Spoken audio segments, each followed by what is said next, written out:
Barbie sees you always. Yeah, buddy. Okay.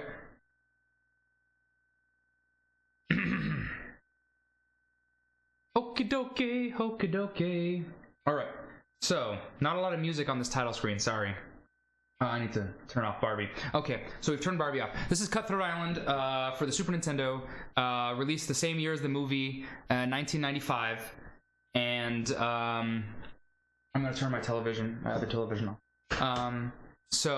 It's a very bad game. It's a very difficult game. I've allowed enough time in my estimate to reset once if I take a bad early death. So just a heads up that might happen. So we're gonna get started here in a second. This is a very difficult game. Mike Uyama gave me this game for Kuza Grande, and it eliminated me from Kuza Grande, rightfully so. And so I decided to, bend it to my will. I did not do that. This game is very, very hard. But we're just going to get started here. We're not going to use Morgan. We're going to use the slave Shaw. He's a much better character. Morgan's good for, what's the word? Like casual play, but for a speedrun, Shaw is much better, and I'll explain why. But we'll get ready here. We'll get started. Wish me luck, y'all. And there we go. Alright, so we're in prison.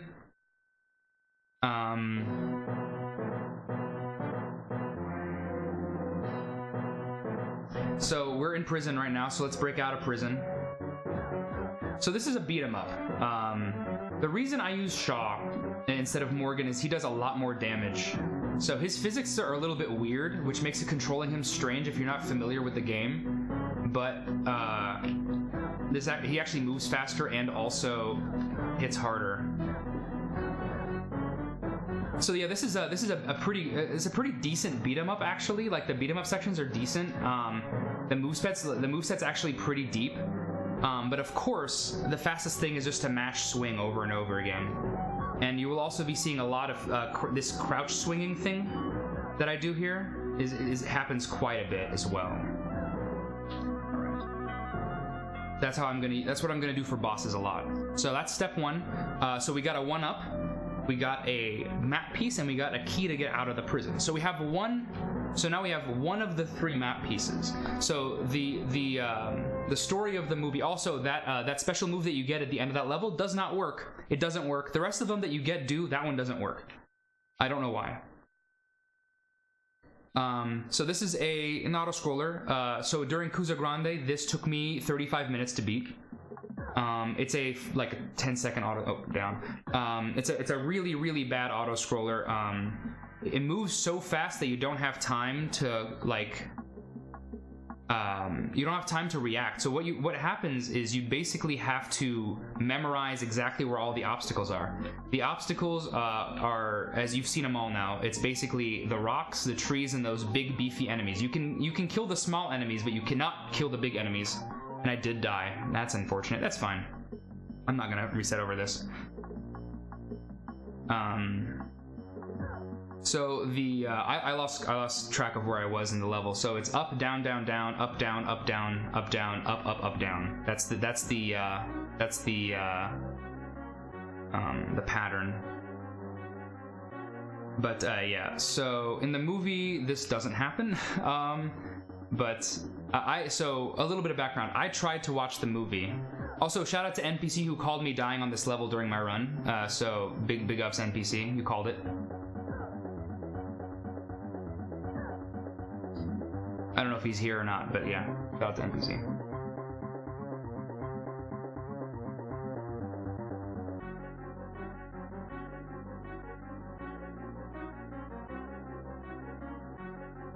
Yes, so my character Shaw is actually played by Matthew Modine. Oh, yes, I tried to watch it. I didn't actually finish the movie. I watched 2/3 of it. It's a 2-hour-long movie. All right, so now begins the most common type of level in the game. The most common type of level of the game is the maze. So you have to find your way to where the boss is. I forgot what throw is. All right, so I basically you have to know to get to this room, first of all. And now you have to kill all of these enemies. And so this is the room where the boss is in. So let's kill the second wave of enemies now. And now we're doing some more beat 'em up stuff. We did some platforming stuff. Now we're doing some beat 'em up stuff.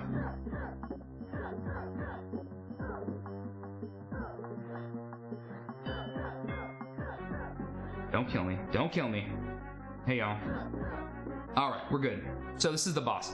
So the really important thing is I kept the this gun sub-weapon.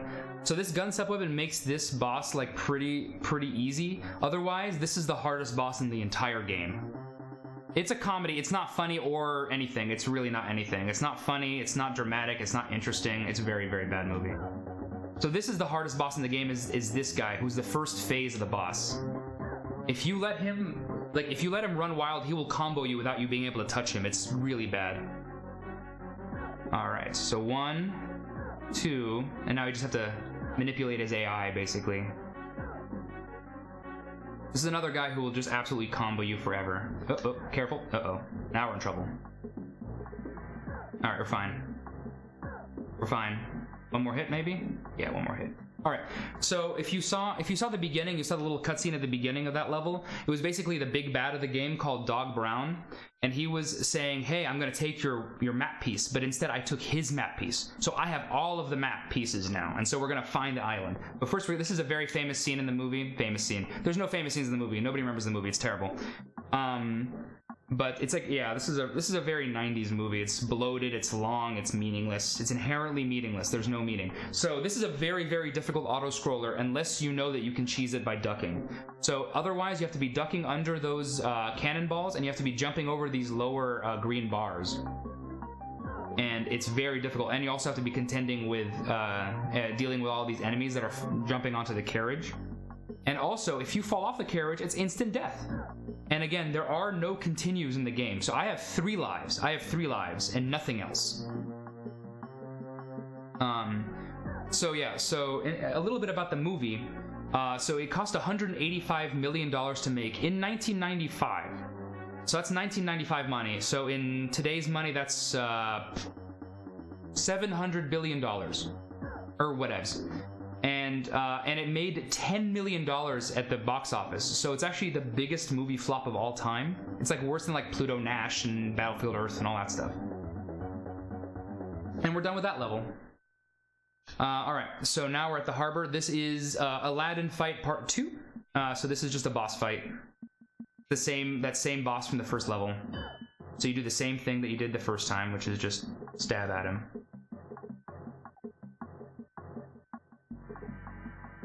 I didn't say anything bad about Pluto Nash. I was just saying it was a box office bomb, which is actually true. Waterworld's another one. All right, we're done. So that's that level done. All right, so now this is the mutiny stage. So in the movie, the workers on her ship mutiny and try to, whatever. They try to kill you. So we're gonna do a lot of fighting here. Ah, crap. Hey, we're fine. Ah, crud.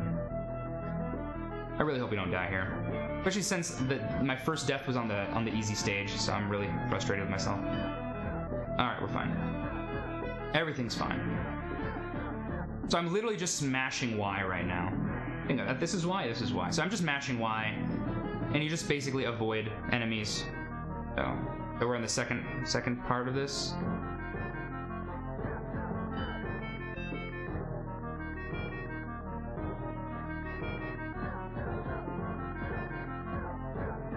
So there's been a lot of combat so far.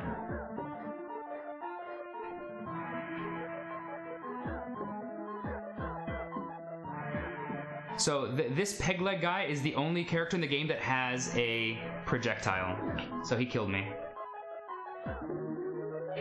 That's fine. We're still okay.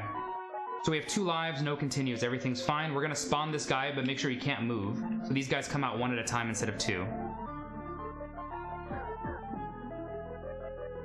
So these guys come out 1 at a time because this guy, so they're supposed to come out 2 at a time, but this guy on the left is spawned but can't move. So we're just gonna fight these guys 1 at a time for safety.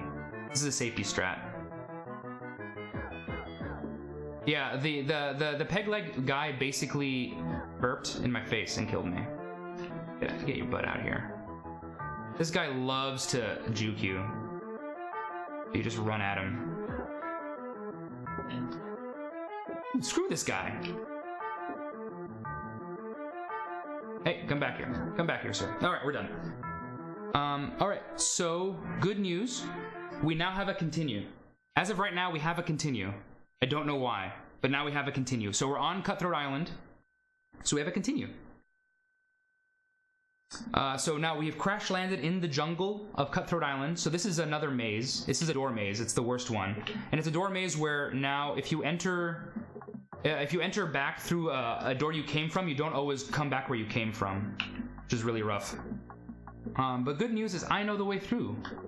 Also, yes, this is like some sort of quicksand or swampland, so you have to mash jump out of it.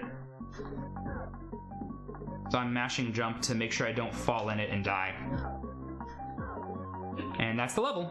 It's a 30-second level, but you can get lost there for ages and ages and ages and ages. All right, cliff. So this is from now on we're avoiding combat whenever possible. Oh, that was a really bad death. Unclear why it happened though. I couldn't move for a second. Also, yes, Morgan has a monkey, like a pet monkey, throughout the entire movie. But I'm actually really annoyed with that death. So we're gonna take this. That was an intentional death. Basically, we're gonna take advantage of the fact that invulnerability frames cancel fall damage. Fall damage just means death if you jump too far. So basically, we're gonna take a death there so we can skip like 80% of the level.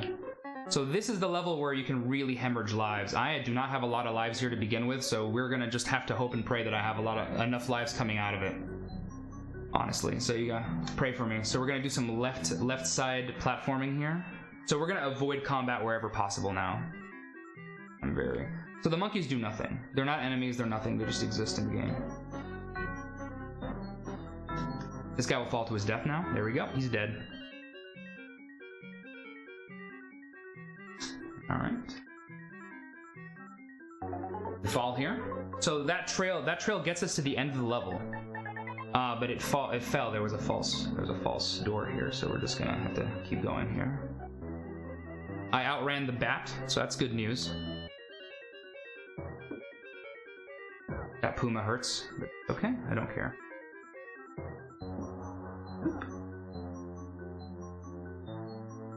So same deal here, we fall into this. This gives us an extra life. So we intentionally took a death there. To get an extra life, so we have 4 lives. 4 lives, no continues. Y'all ready? We're flying by the seat of our pants now.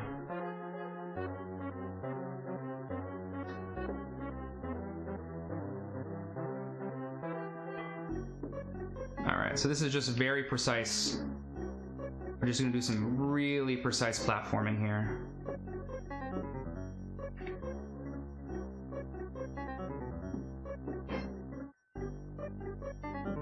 Alright. So 3 lives. So ideally we have 3 lives coming out of this level, which should be enough. This guy falls. This guy jumps. This guy misses. Alright. More really precise platforming coming up.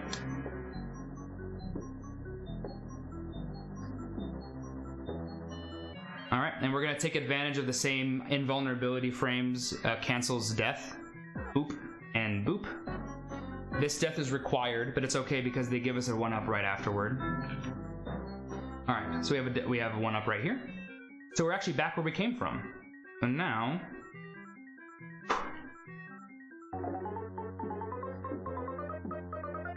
Alright. And now this will not be a false bottom. We'll actually get to the end of the stage. Alright. So that was the end of the treasure. So now we found the treasure. But the bad news is that now the cave is going to crumble and the bad guys followed us here. Alright, thanks for leading the way. Har har.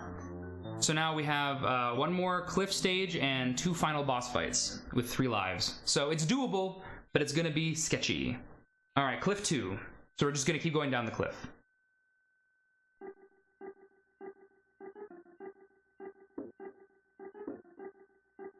Oh gosh. Alright, we made it.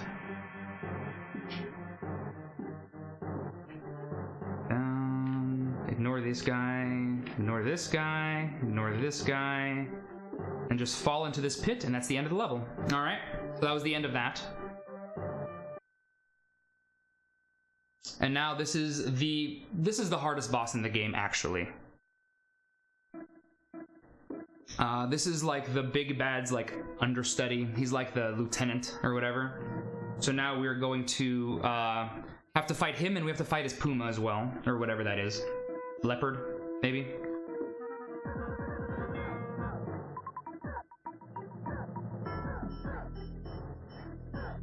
Oh gosh. Alright, that's one death, but that's okay.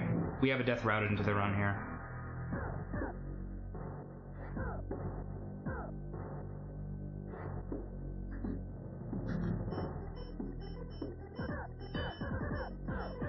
Ah, that's 2 deaths. That's unfortunate. Please, please kill him. Please kill him. Oh, darn it. Oh, no. Darn it! Oh, that's a game over. Oh, well. We almost got to the end of the game. I apologize, y'all. Sometimes it just is not meant to be. And that boss absolutely wrecked us. Oh, well. Game, bad end. I'm happy with my really good Axe Battler run, but that's just, this game is not marathon safe, and sometimes you game over. So that's gonna be how it goes, unfortunately. But yeah, my PB in this game is like a mid 16-24. Funk Doc has an SD run that's like a mid 14, so he's very good at the game. It's not safe. The final boss is, so once we get to the final stage, it's back on my boat. It's called the Sea Battle, and you basically fight a souped up version of every enemy, and then you fight Dog Brown himself. So it's just, it is what it is. So I really appreciate you guys coming out to my block of games. I wish I would have been able to show you the end of Cutthroat Island, but you know, that's just how it is. Dog Brown. And but yeah, I really enjoyed doing this. I really appreciate y'all coming out here. I really appreciate BBG letting me run this many games all in a row in the middle of the night. But yeah, this was super fun, and I'll be around for a good chunk of the rest of this marathon. I will definitely sleep a little bit, but I'll be around. So yeah, I will enjoy the rest of the marathon, y'all. This was super fun. Do Sharif like it? I have an emote that answers that question.